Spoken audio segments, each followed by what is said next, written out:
नमस्कार दोस्तों, ocean network में आपका स्वागत।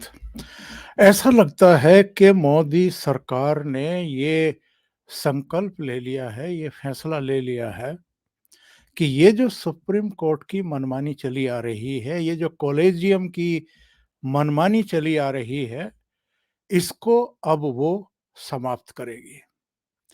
अब ज़रा ध्यान से देखिए, पूरा सीक्वेंस देखिए। पहले किरण रिजिजू जी जो कानून मंत्री हैं, उनका एक बयान आता है, कुछ ट्वीट आते हैं।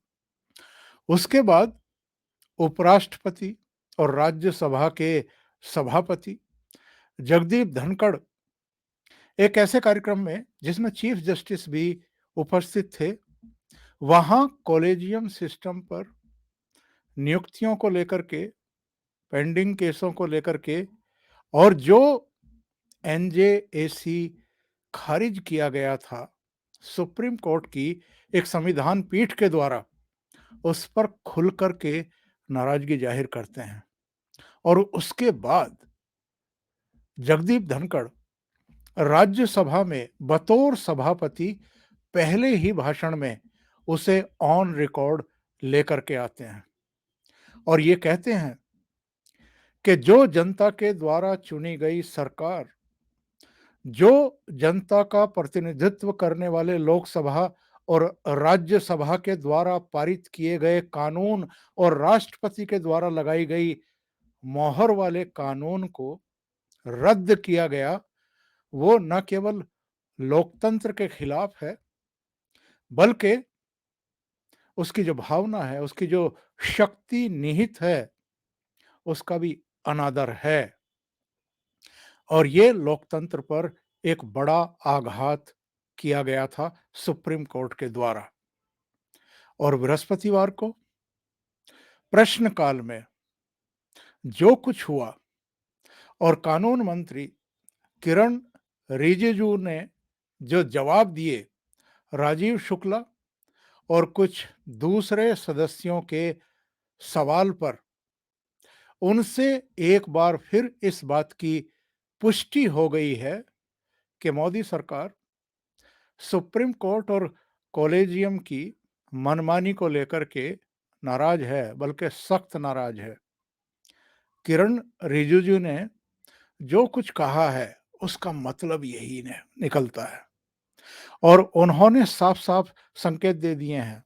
उन्होंने कहा है कि जब तक नई व्यवस्था खड़ी नहीं करेंगे, तब तक ये दिक्कतें रहेंगी। कौन-सी दिक्कतें? 5 करोड़ के करीब इस समय पूरे देश में केस पेंडिंग हैं। उन्होंने ये भी बताया कि सुप्रीम कोर्ट, हाई कोर्ट, जजेस हर साल करीब 150 दिन की छुट्टी करते हैं। यानी इतने केस पेंडिंग हैं और इनकी करीब-करीब 5 महीने की छुट्टियां चलती हैं।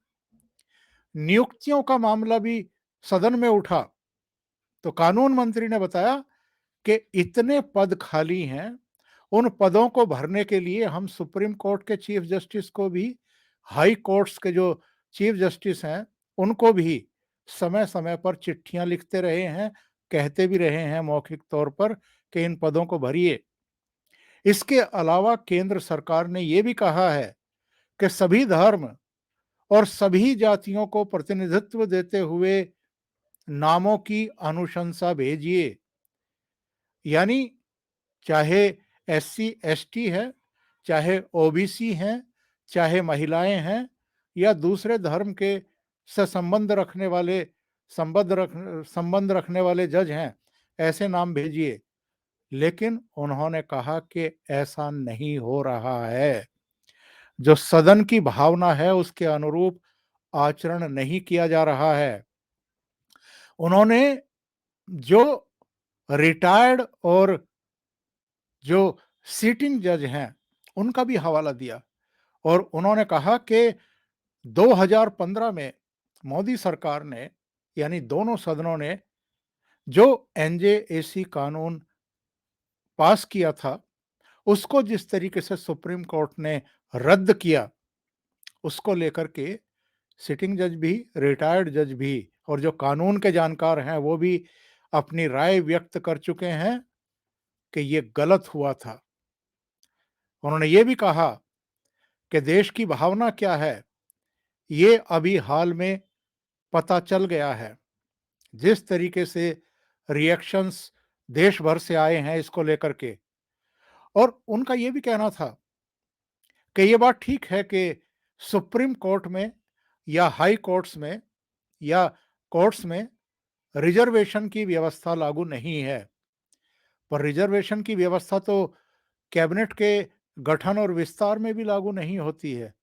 ऐसा तो संविधान में नहीं है कि प्रधानमंत्री नरेंद्र मोदी या अलग-अलग राज्यों के मुख्यमंत्री अपनी कैबिनेट में हर क्षेत्र, हर जाति, हर धर्म से संबंधित लोगों को रखेंगे, लेकिन इस बात का ख्याल रखा जाता है। प्रधानमंत्री भी अपनी कैबिनेट बनाते हैं तो लगभग हर वर्ग के लोगों को रिप्रेजेंटेशन देने का पूरा प्रयास करते हैं। हर क्षेत्र के लोगों को, हर राज्य के लोगों को लाने की कोशिश होती है। जातियों को प्रतिनिधित्व दिया जाता है, तो सुप्रीम कोर्ट में ये क्यों नहीं हो सकता है? बहुत बड़े सवाल खड़े किए हैं कानून मंत्री किरण रिजिजू ने। मैं आपको उनके भाषण का वो अंश सुनवाता हूं। उसके बाद जो दूसरा अंश है वो है छुट्टियों को लेकर के, केस की पेंडेंसी को लेकर के, और फिर जो रिजर्व कोटे से, ठीक है, कोर्ट्स में रिजर्वेशन व्यवस्था लागू नहीं है, लेकिन एससी एसटी के कितने जजेस हैं कुल मिलाकर के, ये संख्या भी उन्होंने बताई है। इससे पता चलता है कि जो वंचित वर्ग के लोग हैं उनको हमारी जो न्याय व्यवस्था है, जो न्याय प्रणाली है, उसमें उतना रिप्रेजेंटेशन नहीं मिल रहा है जितने के वो हकदार हैं। तो बड़े सवाल खड़े किए हैं फिर से, और उनके भाषण से एक बार फिर ये सिद्ध हुआ है कि मोदी सरकार इस पूरे मामले को लेकर के बेहद गंभीर है, बेहद संजीदा है।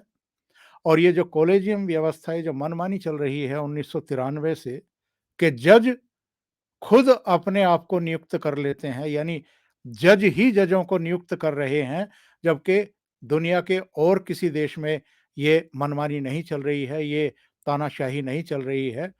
उसको लेकर के भी उन्होंने संकेत दिए हैं कि जब तक हम ये मैकेनिज्म खड़ा नहीं कर लेंगे, तब तक ये सब दिक्कतें चलती रहेंगी जो इस समय आ रही हैं। केसों की पेंडेंसी की भी 5 करोड़ के आसपास सारी अदालतों में देश भर में केस अगर पेंडिंग हैं, और फिर भी 5-5 महीने की छुट्टियां अगर जजेस ले रहे हैं, 140 दिन से ज़्यादा की छुट्टी साल भर में जजों की होती है, तो उसको लेकर के भी बहुत बड़े सवाल खड़े हो रहे हैं।